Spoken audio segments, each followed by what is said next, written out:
As your business keeps growing, you may be wondering, should I form an S corporation? This is a question I get a lot, and it really depends on your specific situation. You need to weigh the extra cost and determine if the benefits are worth it for your specific situation. The benefits of an S corporation can include tax savings, which is the reason why we do it, and second, a smoother cash flow. Now, this one we don't really talk about very often. But as an S corporation, you're required to take a reasonable salary. By doing this, you have to pay yourself a payroll. This is going to smooth out your cash flow for your household as well as your business. On the flip side, you have to pay somebody to do all of this work for you. You have to pay somebody to process your payroll, and you have to pay somebody to file your corporate tax return. There's also a lot of additional rules that you need to follow when you form an S corporation. Let me walk you through an example. Let's say you're a single member LLC, currently with $250,000 in profit. Now you're going to elect to be taxed as an S corporation. We find that your reasonable salary is $150,000. This is where the tax savings comes in for you.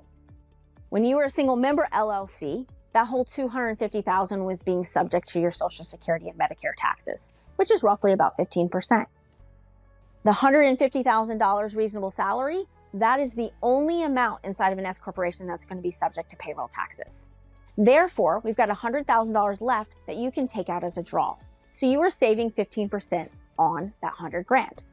Now, there are a lot of other factors that I'm not going to dive deep into, but when running this example, you look like you're going to save about $9,000 in taxes. What you have to look at next is how much is it going to cost you to be an S corporation? And that's going to vary depending on how much you're going to pay someone to process your payroll and how much you're going to pay somebody to file your corporate return. As a good estimate, I'm going to say that's probably about $3,000 or so. You got a $9,000 tax savings and a $3,000 cost, you're still ahead by $6,000. Now, this is just a made-up scenario, so make sure you talk to your tax professional about what may be best for you and your specific situation. We know all of this can be confusing and stressful, but that's why we've made it our mission to help unravel it all, taking you from confusion to clarity. Accountabilities has you covered.